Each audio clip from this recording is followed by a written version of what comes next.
Well, and thank you for the opportunity today. And I usually start out when you ask me where did it start and Yeah. how did it start. I go back to childhood because I was raised in Memphis, Tennessee, and I was raised by two wonderful parents. And my mother was a Mississippi sharecropper's daughter. My father was a factory worker. We lived in the projects initially until they saved enough money to buy a home. And their dream, the American dream, was to have their home and educate their children. And so that was the starting point. I'm the youngest of five children. And as my mother, I was different. Okay. You probably can imagine that. I don't know. I'm not going to say anything. You are. You're I different was, for sure. You're I was uniquenesses. different from the rest. I always had an opinion about something.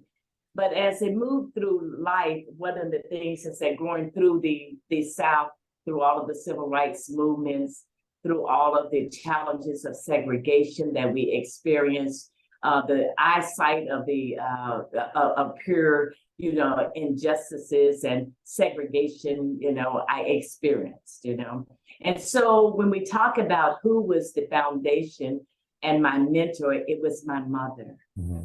My mother always said to me, baby, it will get better. You just get educated. It will get better. Trust me. And I believe that. And so she did everything from working many different jobs. I got myself into every kind of organization there was in school, and we couldn't afford those things, but she made sure I stayed in them.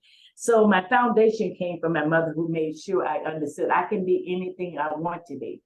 And then during my high school days, if you remember, I'm going to age myself, but it was in the 68 and 69. I graduated from high school in 1969 in the city of Memphis. And, that was during the time when we were having the civil rights movements and Dr. King was marching with the garbage workers. And so our parents could go out and do those marches. So I was there. I did the sit-ins. I went, and it was all about expressing the dissatisfaction of segregation.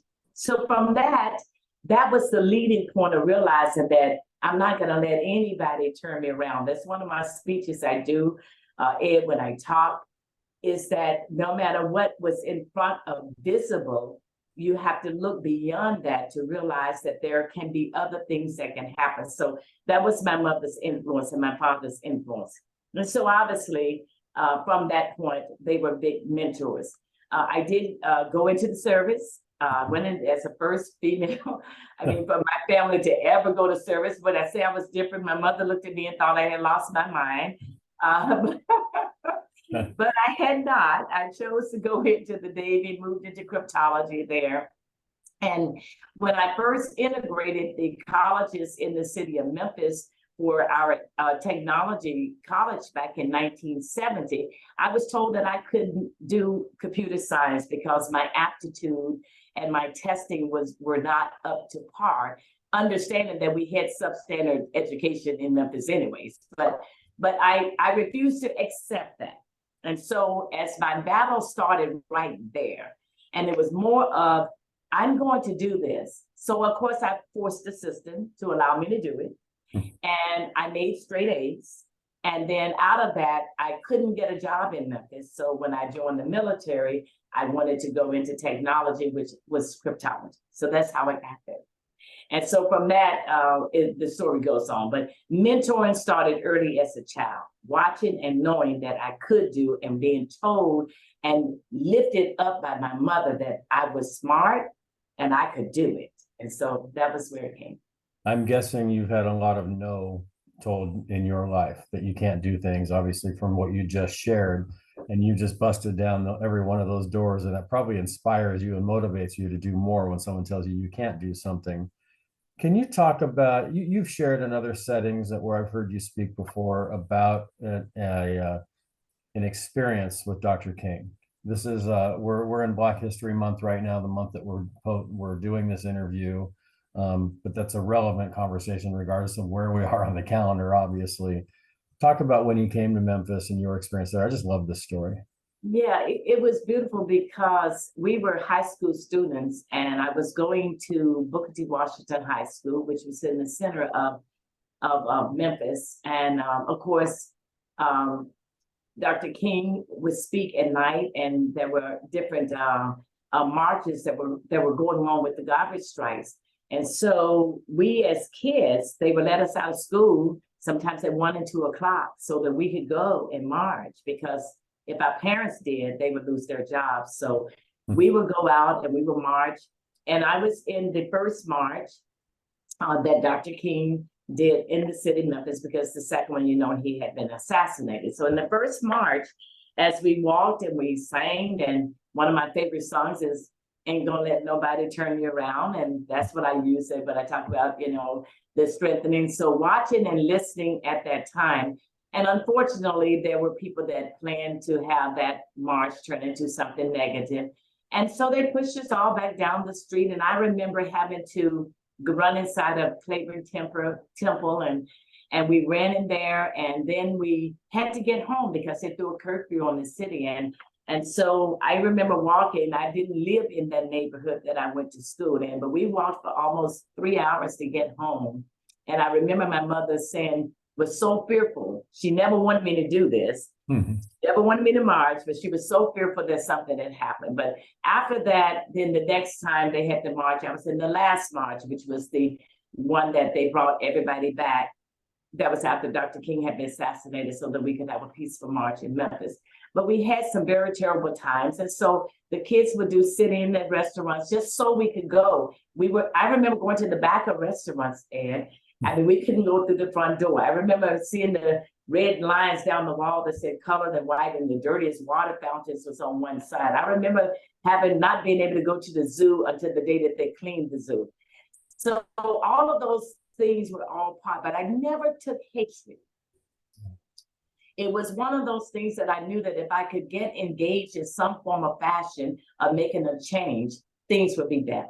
And so those are some of my experiences. I love that. As you're talking, I'm picturing you as this child in Memphis, in an area that's predominantly Black, and your influence of your mother and Martin Luther King and everything else there, to today you're talking to us from a beautiful office in Orange County, California. And there's just this story, but of, a high school child in the 60s to this amazingly powerful executive, faith-driven woman here in 2023. I'm sad that we only have an hour, because I think that we could do chapters of your life and just tell your story and inspire so many people. Talk a little bit about anybody else that was an influence on you early on. Let's maybe in your business life, because yeah, when going to the business life, there were several influencing people there. I had one lady that I looked up to, Betty Lamar. She was an executive at Digital, and she was a real executive. I mean, I was growing up in my career, and I'm coming out, and I'm working at a variety of companies. And there was this lady who was running the entire Western region of DEC computers. And so she was quite influential, and I met her, and she was one that kind of guided my career in a different way. And then I had a mentor that I worked for several years. His name was Mitchell Jolson, and he was one that kind of pushed my career in many different directions. And it turned out to be a relationship that went on for several years. And then I began to gravitate a little bit differently, because some of our views were not aligned. I'm very religious based, and Sure. so that began to change, because money wasn't my total motivator. I had a lot of integrity. I had a lot of things that I wanted to have happen to be uplifting and upright and very people oriented. And so that became a definition of who I became.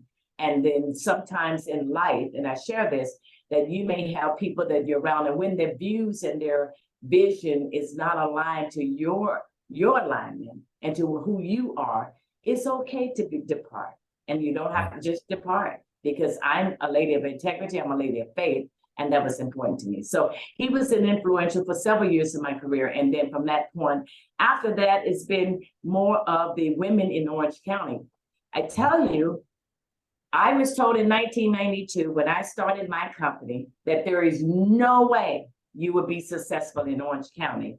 There's no way. There's no African Americans there. There's no way, lady, you're going to start a business in Orange County, California, and be successful. And now it's 30 years later. So well, that goes back to my point of you being told you can't do something, and so you do. There are certain people, Martha Daniel 1, if you want them to do something, tell them they can't.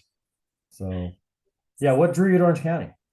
So after I came out of service, I moved into Orange County in 1976, and then from there, I worked for IBM in the 80s. I worked for Arco downtown, and we lived out in the Inland Empire, but eventually I did all of my working here, and so finally moved into Orange County in the 80s. Moved back into Orange County in the 80s, and became involved in the community. From my escalation, I became the CIO of a bank here in Irvine. And as I began to work in the community, it was just interesting that Dr. Judy Rossner was one of my mentors. Gloria Ziegner was one of my mentors. Ruth Coe, who on Orange Coast Magazine, were my mentors. And they met me and they said, who you are. We love you. So they began to roll me out and incorporate me into the county. I wanted to be engaged, and I started working doing the Chalk Follies. I was a singer and a little dancer there. I did that for so many years. And so then I joined the March of Dimes and just became very active in the community. And what I think, and I'm going to share this with you because I think is a very important point about life from what I share with you from my beginnings. When you have no chips on your shoulders and you allow humanity to be part of your life. And so in meeting these women, they had never had a lot of interaction with African-American women. So there were some teaching moments, there were some fun moments, and there were no chips. They loved me, I loved them. I said, oh, you don't want to say that, or you want to do that. And so we began to grow. And as a result of that, my whole career here has been wonderful throughout the county of Orange County. And there were very few African-American women that I had to mentor. And it was mostly the women in Orange County that grew me, adopted me, and rolled me out. I love that. I've got a backstory of my own life. My mom, Elaine Hart, passed away in 2017. Her career, when she went into the workforce in the late 70s, was at UC Irvine. They had a Women's Opportunity Center. And she was, I think, one of either the second or the third director of that center, and helped to do a lot of fundraising on campus at UCI to build a building for the Women's Opportunity Center. And their focus was providing opportunities and education and training for women who, I won't even say going back into the workforce, were really entering the workforce for the first time. So I wouldn't be surprised if your paths crossed at some point or another at an event or with some of the mutual friends. Elaine Hart, I'm sure if she were still alive today, she probably has a Martha Daniel story or two, I would imagine. So yeah, there was one other lady that was so interested. I actually had dinner with her the other night, and we were trying to recall when we first met. And when they first announced that I had started a business here in Orange County, her name is Irene Kineshita. And she had a technology business. And I get this phone call from this lady that said, I just need to meet you. I need to have somebody that we can relate. And she was the only other technology company I knew. She ran over to Irvine and we sat down and we began to encourage each other too through our careers and through our company growth. And so it's amazing what relationships last forever. I just had dinner with her the other night because she sold her business and we were sitting down talking. Well, how many years was it when we met? I said, oh, it's been 30. Yeah, you can go back and do the math, right? Yeah. So these are all women that have been influenced. Yeah. So you've been influenced by many great women and men probably as well, as you've alluded to a little bit there. You get asked, I get asked, those of us who have been doing what we've been doing for a number of years get opportunities to mentor others. I'm curious, when you see a young person, black, white, female, male, regardless, and they come to you and they seek your advice, or you start to feel like, this is someone I could really mentor. Is there something in that person that you see more often than not that makes you kind of want to think, wow, I could really, yeah, if you ask me to mentor you, I will most of the time.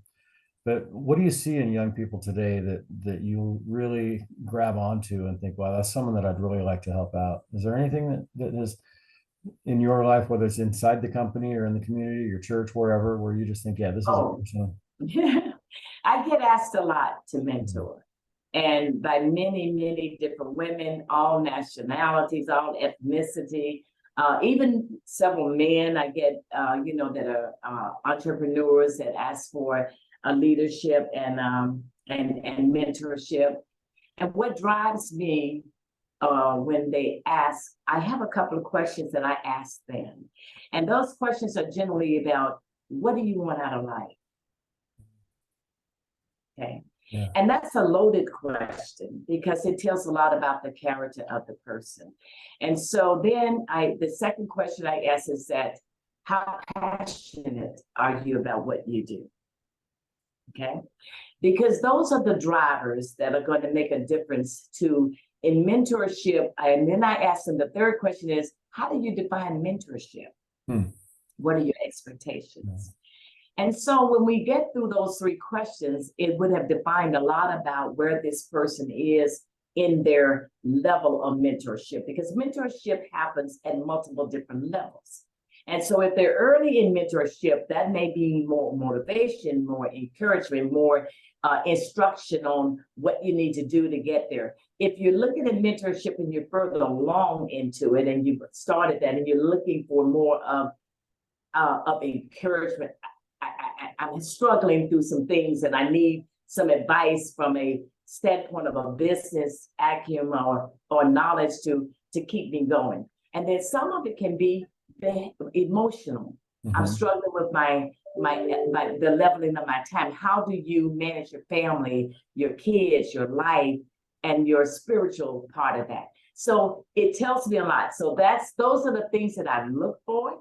Yeah. And as I listen to that person, and from those things, it gives me a level of how much of time I can dedicate to that person and where I can benefit them in where they're asking for their mentorship. Because a lot of times people don't know what they're wanting from mentorship. Right. And those questions are important for me to find out where they are in that question that they ask.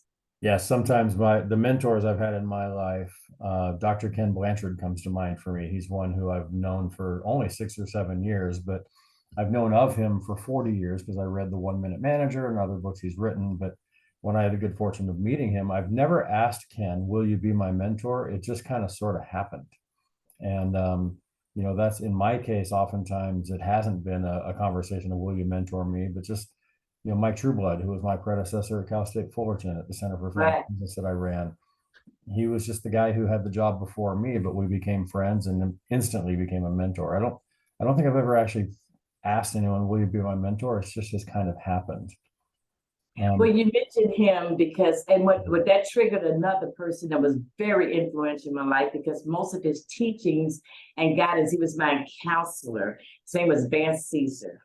I don't know if you ever run into Vance before in the community. Vance, for many years, I think earlier in my career with the company, he sat on my advisory board, but he taught a lot from Ken Blanchard. That was his whole, everything about, and that whole teaching and that loving of guidance through that. And Vance was very influential in the emotional side for me and helping me understand how to find the balance and who I was. I used to only identify myself. He would say, how are you doing? When he first met me, and in 2 minutes, I said, I'm doing fine. And then I talked about my business.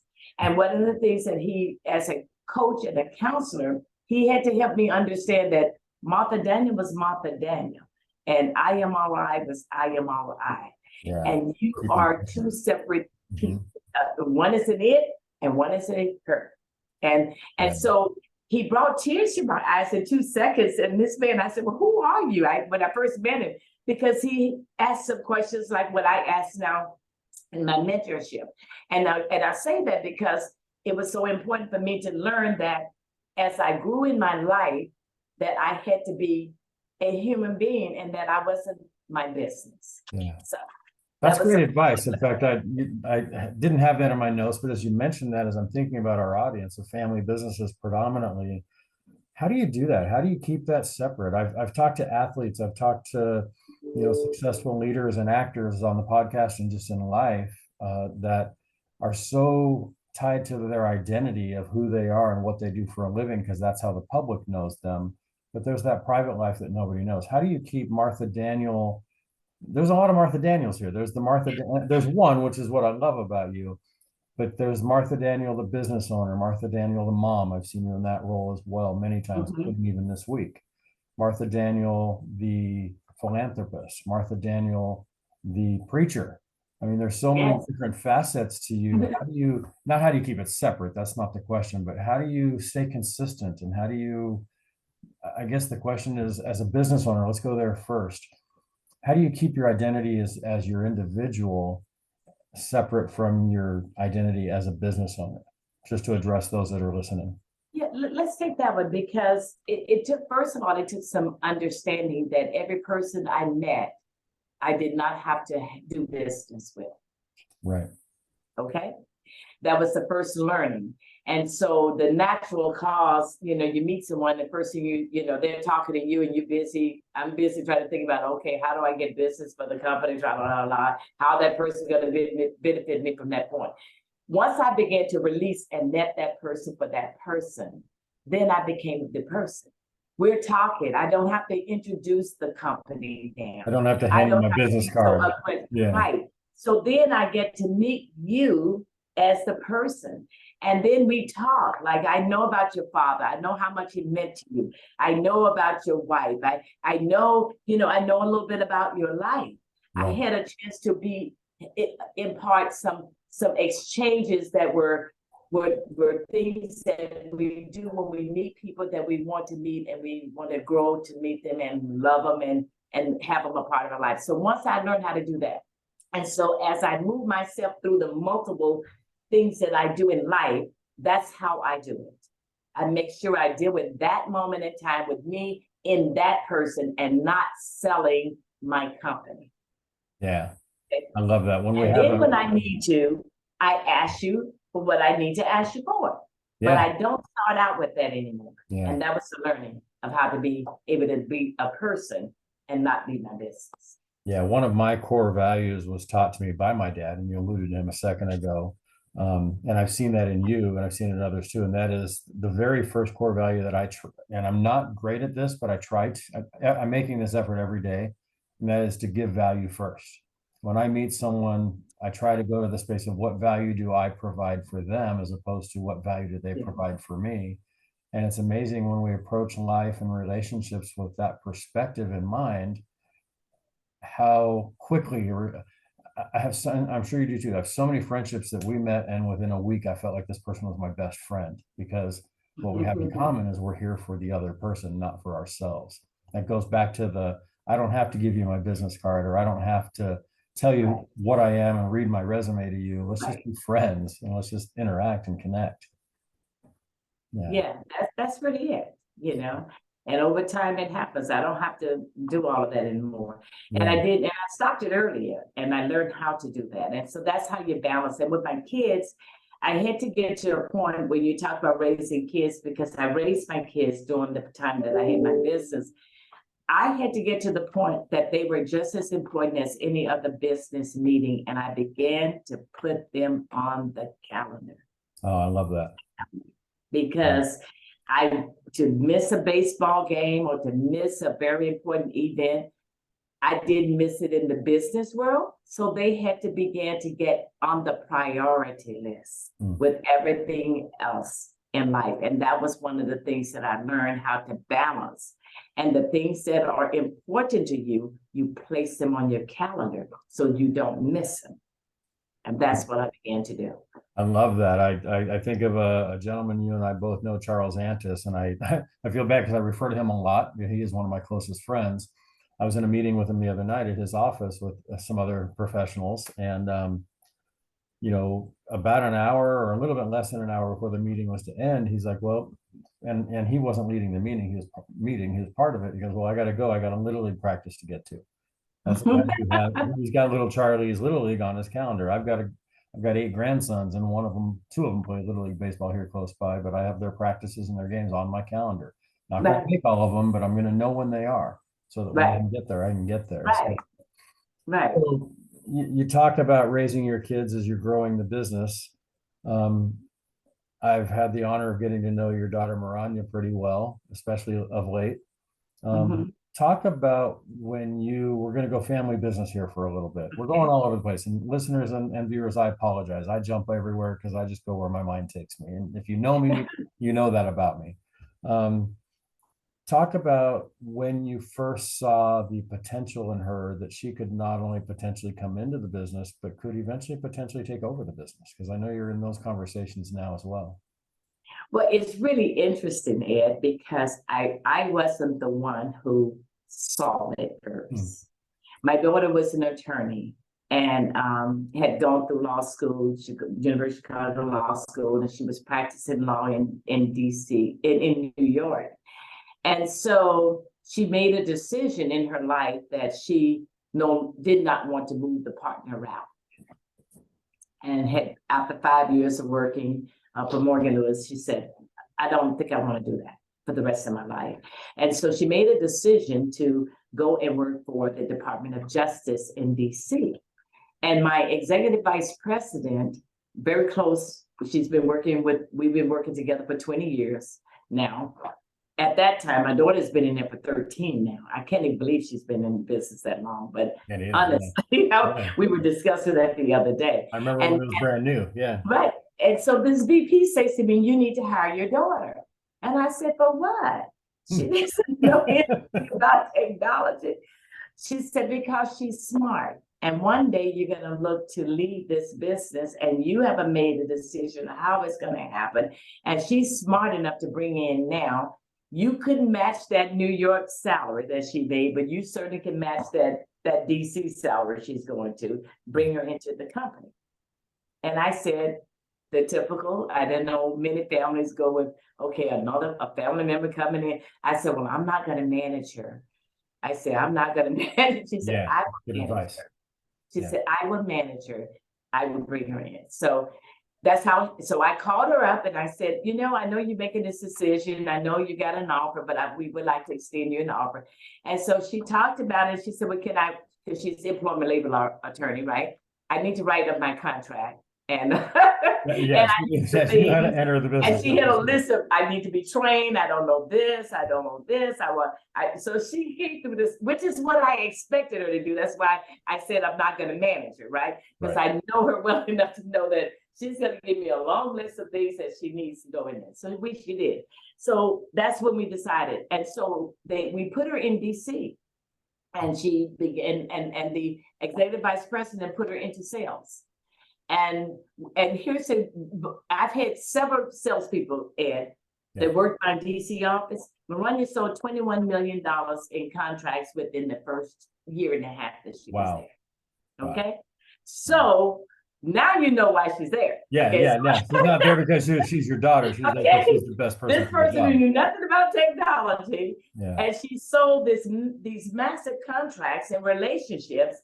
And then about 2 years later, the same VP says to me, it's time for her to come back to California to be a corporate exec here. And I say, what is she going to do? Why do I want to take her out of selling? Look what she's doing, right? She said, we're going to replace her up there, but she needs to be your chief operating officer. You need to look at succession. And so when I think about mentor, I better talk about Brenda Taylor, who was definitely a mentor to me. You see how I'm talking about her now. This is mentoring. She looked at this situation and said, bring her in. We moved her to California, and she didn't want to come to California. She said, oh, I'm not coming back to California. I really don't like California. I'm never going to come back to California. So I said to Brenda, I said, well, she's not going to come back. She said, you can convince her. And I thought, okay, well, how do I do this, Ed? So I said, that night I went to bed, I prayed about it. And so I woke up the next morning and I called her in DC and I said, you know what, Maranya? I know how you don't really want to come back to California, but let me leave this for you to think about. I say, if you don't come back to manage your inheritance, I'm going to have to hire somebody to do it. Why don't you Ooh, think about that I today like that. and tell me That's what you awesome. want to do? Yeah, you want to manage your inheritance, you want someone else to do it for you. I love So, awesome. so you got the story. You know how she got back to Now California. I know what got her here. Yeah, that's right. I know Marania well enough to know that money isn't the motivator, but certainly the lack of money can certainly make us think about things, right? That's awesome. That's good. So a lot of places we can go, and I can't interview you and talk about you without talking about your faith. It's come up many, many times already in this conversation. This is a professional podcast, but people who know me know that it comes up in almost every interview, and not necessarily because of my own faith. Certainly that's part of it, but and I think I just gravitate to people who have tremendous faith. And I'm not talking about people who are religious. I'm talking about people who just have a faith in spirituality.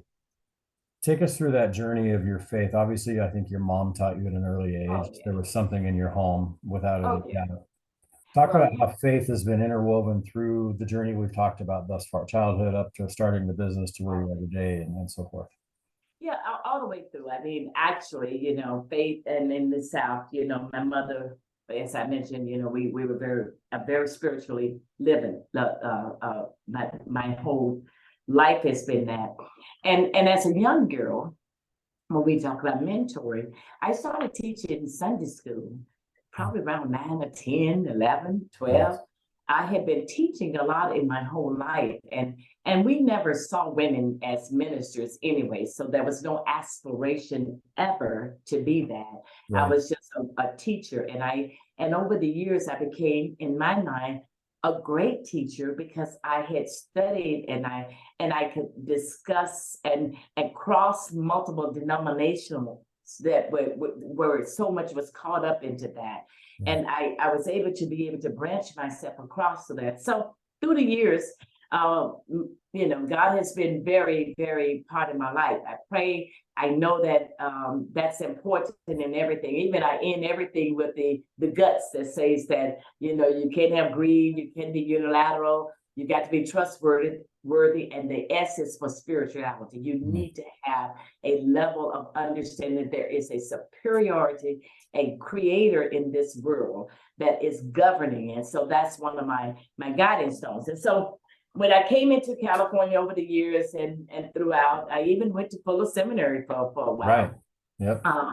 And enrolled in theology school. And so in the AME church, the first time that was the first place I ever saw African Methodist Episcopal Church. That was the first time I ever saw a female minister.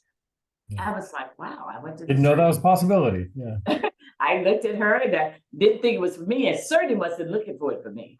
And over the years, I joined Christ Our Redeemer in Irvine, California. Back in 2003, they were on the campus of UCI. And back then, there was the pastor there, Mark Whitlock, Reverend Mark Whitlock, who was the pastor there, would always look at me and say, "What are you scared of?" And I said, "I'm not scared of anything.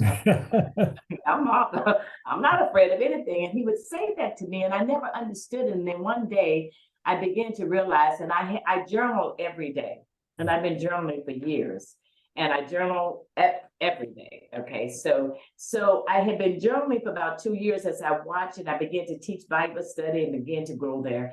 And then in my work, who has time? I mean, in my mind, it's like there is never going to be a time I would ever going to be a minister. And I was journaling. I was getting my calling through my journaling. And as he would say that to me, I began to identify that this is what he's saying I'm afraid of, because I'm saying, oh, no, there's no way. I'm not worthy. I'm not this. There's no way I can do this. It can never happen. And so anyway, underneath the AME Church, I decided to go into ministry. There's a 5-year curriculum, 7 months out of a year, you have to go through to be ordained as a minister in the AME Church. Your first ordination is after 3 years, your second one is after 2 years. There was no way in my mind running a business that I thought this would ever happen. When I look back over it, it did. And I was ordained as one of the first elders at Christ Our Redeemer, underneath this pastor and the second deacon level. And so been in ministry now for over 20 years. And my ministry is 2 things. Is encouraging people that God is there. Secondly, women ministry, I'm very strong on because women are very big in churches and I'm good at encouraging. And the second one is that because after I lost my son, is a grief ministry for mothers who have lost a child. And because that is one of the hardest grief that I've seen mourn in life. And that's a ministry that I am very strong in today because I lost my son. And so that ministry, any mother that I hear ever say, I'm going to pick up the phone and I'm calling that mother because that is very strong ministry to me. So that's where I minister today. I preach every now and then, but I'm not a pastor of a church, but I'm a supporting minister. Yeah, and I've seen you there, and I've heard you, and I've been to your church a few times, and it's always been very inspiring for me to be able to be there and to meet Mark and to see his influence on you and his influence now on me as well. I don't know him that well, but know him well enough that he has had an influence on me. How has the loss of your son made you a better person? That's a good one because it took me through some challenges when I first lost him. Yeah. The challenges were, how can I be who I am and deal with the death of my son. And I have to share, my son committed suicide. Yeah. So that was even harder for me as a mother. Okay. How old was he? 28 years old. He was in college in Las Vegas. And it took me for about a year to adopt in my mind and to handle the grief of that, because as a mother, obviously, what did I do wrong? What happened here? What could I have done? Did I do all the things? I got the last call, which was a blessing to me because he called to tell me how much he loved me and spent time on the phone with me. And that same night, after saying he would not ever hurt himself, he was bipolar. So that was the little conditions there. And I couldn't process.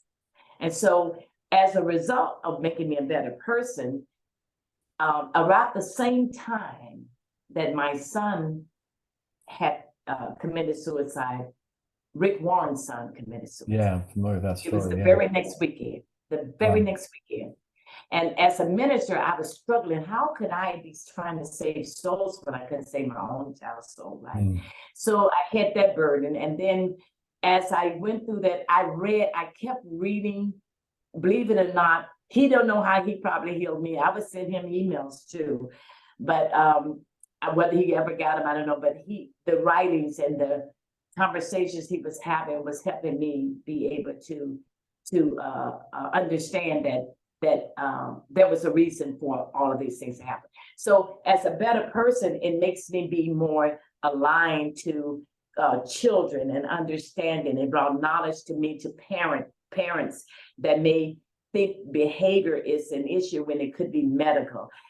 It helps me with mothers who are giving up on their children, because of certain things. So I think that from that perspective, it also shared with me that my God is real, despite what I may have gone through, that there were reasons behind what has happened. It makes me an advocate today for the cause of dealing with children and adults that have some mental, disabilities or incapacitations that they can't control. So I think that as a result, my giving back in the community, that's where I think the growth is. Yeah, we lost our pastor to suicide a few years ago at the church that we were attending, and Kay Warren, Rick's wife, came and spoke to our congregation not long after that. And I'm going to pull the conversation back, but just that I remember that timing. So I know what I felt as a person who lost a friend and a pastor, and I know what I heard Kay share about the loss of her son and what you shared about the loss of yours as well. So and honoring the memory, I would imagine that's a big part of it as well. You want to honor his life and his memory, and maybe, I don't know if that's normal or not, to want to maybe try to do some things that in his honor. Not that he would have done necessarily, but to honor him. Yeah. I give scholarships. We at our church, we have a college scholarship fund. And I give scholarship funds for that. And then my grandkids, I have 13. Wow. 13 I brag about 8 grandkids. with the 9th coming, and you've lapped me. That's awesome. And so I'm very, very active in their lives. Yeah.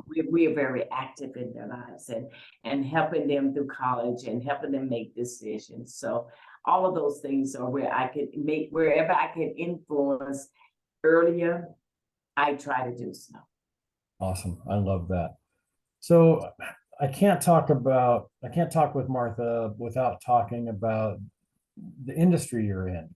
I mean, forget the challenges of being a woman, a Black woman coming from the South, just the entrepreneurial success of starting this company.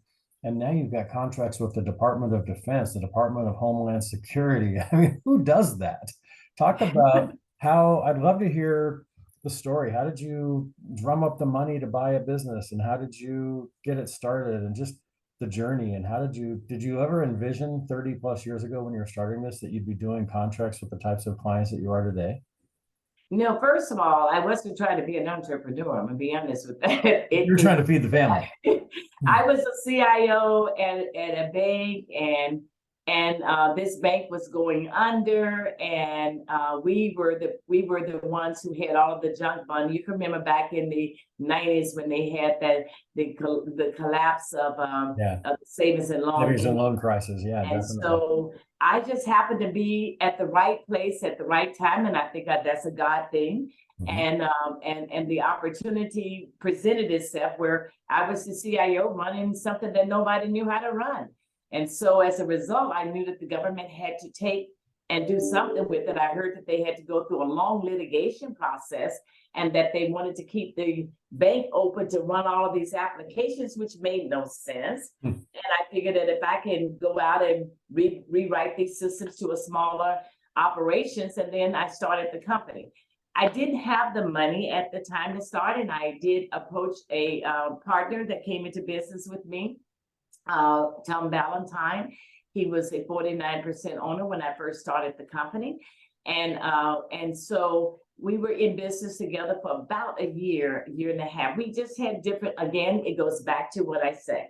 There's integrity, there's difference in character, and there's partnerships. I didn't know a lot about partnerships, but I learned. I was younger then. That we needed to have cleared out some of the things the way we wanted things to go. So I bought him out after a year, and I won the first contract. That was interesting because I worked with IBM in the world, so I figured I could walk into anywhere and I could sell anything because that's what I did. Yeah. And so when you start your own business, it don't quite work like that. You don't carry the IBM name, you carry the IMRI name, which is look like this, and there's IBM like this.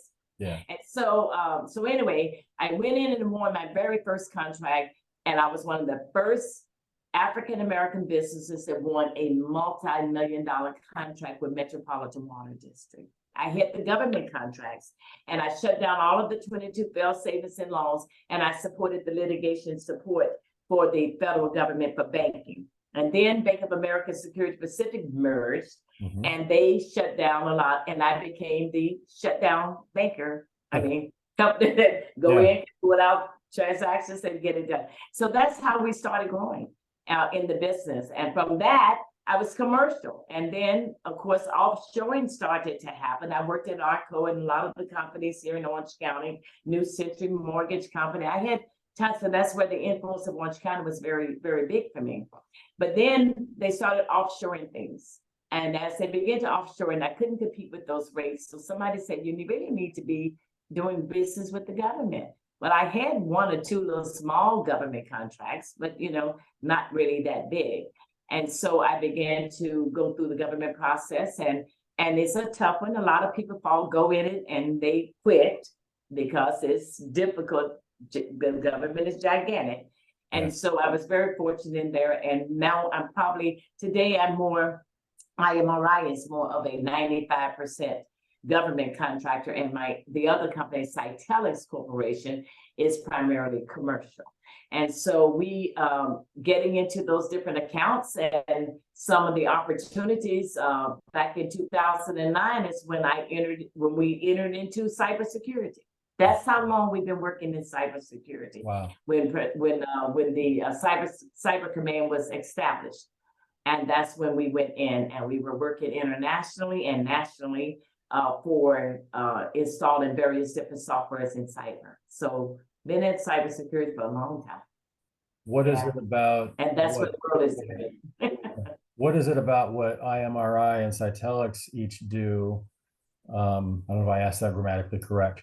What do each of the companies do that puts you above or that helps you win these contracts? When you walk in and talk to these companies, what's that unique selling proposition, or that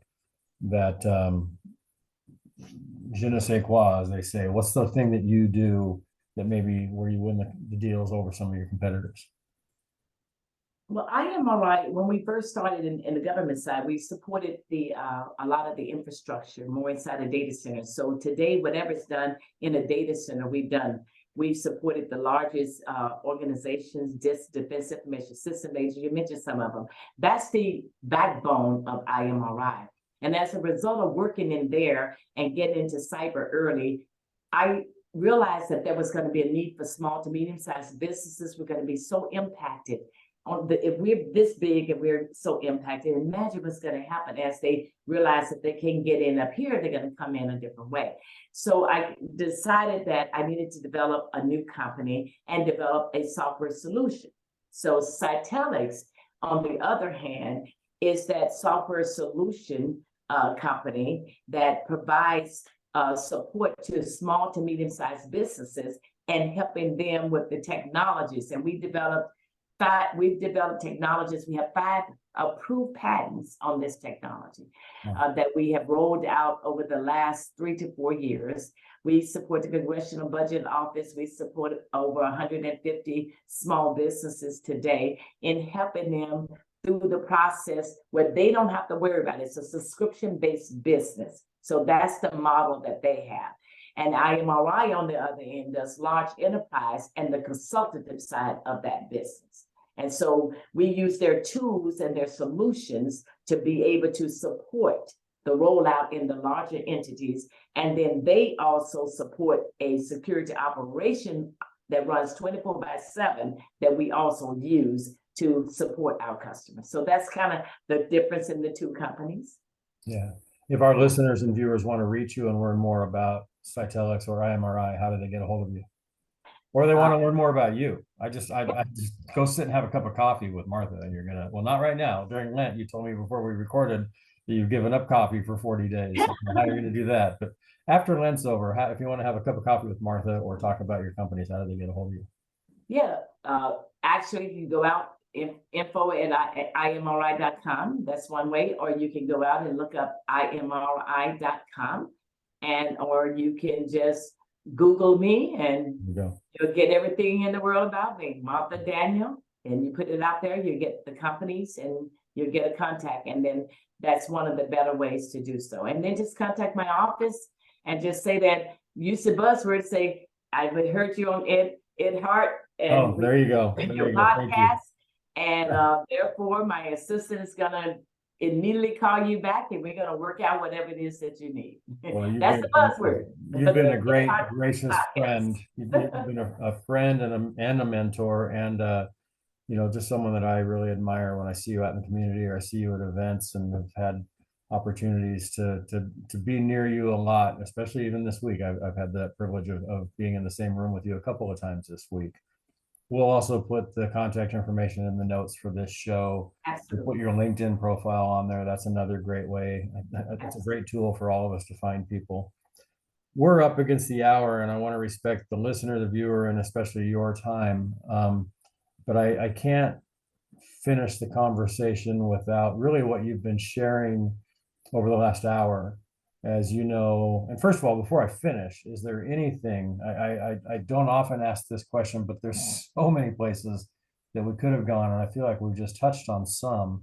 We're probably going to have a part 2. So just be prepared that I'm going to be asking you when you get back in the next, from this vacation and down the road a little bit to do part 2. Is there anything else that is on your mind, or places that you serve? I guess the question I would ask before I wrap up is, as you choose to serve, and you've talked about that a little bit, I know you're on the board for the Orange County United Way as an example. Mhm. When you choose to serve, what is it that touches you and tells you that this is an area where you should be giving some of your time, talent, and treasure? When I'm comfortable that their mission makes a difference to people. That is where the comfort zone. You know, I'm on the board of University of Bern because I graduated from there. I know the culture of that university and how they impact. And for United Way, I know that everything that they do, and I've been involved with them for over 20 plus years, and everything that they do impacts this community, and it makes a difference. And I lead one of the a new rollouts that we did about 2 years ago called Cultures United, Right. where I felt that we needed to bring all cultures together. Tam and Ninian was one of my, he and I sat together, both of us share very compassionate understanding about humanity. We share that, and so we had this conversation, we started that organization. So those are the things that really make a difference for me to go out and be a part of, where I know I'm gonna make a difference, and where I can, and where I know the mission is designed to do so. Yeah. Thank you for showing that. It's funny sharing that because I was just thinking about Tam. Tam's one of my closest friends, and I've had him on the podcast multiple times and different, through Cultures United, through the Stop Asian Hate initiative, through family Yes. business, through COVID. Every morning for the first year plus during COVID, Tam and I, the first text message or phone call I got every day, and we were reaching out to each other. How can we impact? What can we do? And Just good people. yeah, Just he's people like just you. a wonderful Just like human being. you. Oh, thank you. Just like you. I've learned from a lot of great people, yourself included, and Tam, and many others that have inspired me and continue to do so. Well, as we wrap up this conversation, and there's probably a lot of people going, "Wait, you didn't follow up on this, or you didn't ask that," and I know there's a lot of stuff I missed. I get it, but I also get that we're at an hour here. The name of my podcast is a play on my last name, Hart. I had a blog of the same name, From the Heart, for a number of years, where I just wrote what came to my mind and came to my heart, interviewed people, wrote stories about people that inspire me. Now I have the opportunity with this microphone and with this podcast to talk to great people like yourself. And I'm going to finish, Martha, by just simply asking you the question, what's in your heart? Love, caring, and making a difference.